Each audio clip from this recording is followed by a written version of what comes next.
তো শ্রী চৈতন্য মহাপ্রভু তিনি এই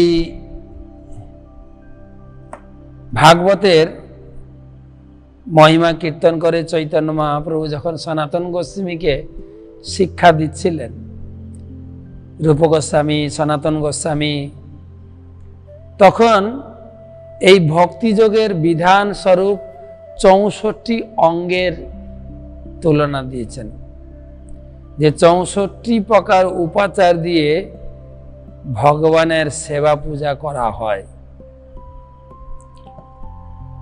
64 প্রকার সেবা পূজার মধ্যে তিনি বললেন সাধু সঙ্গ, নাম সংকীর্তন, ভাগবত শ্রবণ, মথুরা বা শ্রীমূর্তির শ্রদ্ধায় সেবন।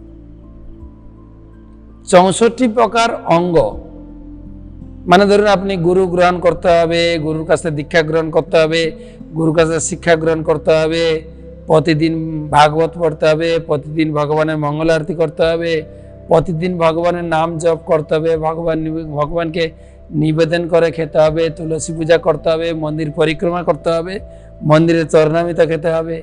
এই বলুন 64 প্রকার অঙ্গ আছে। তার ভিতরে 5টা শ্রেষ্ঠ। কি কি? প্রথম হচ্ছে সাধু সঙ্গ। সাধু সঙ্গ মানে সাধুর কাছে গিয়ে ভগবানের কথা শ্রবণ, সাধু সঙ্গ। নাম সংকীর্তন, নাম সংকীর্তন করতে হবে, হরিনাম সংকীর্তন, নাম জপ বা নাম কীর্তন। আর হচ্ছে ভাগবত শ্রবণ। সাধু সঙ্গ, নাম সংকীর্তন, ভাগবত শ্রবণ।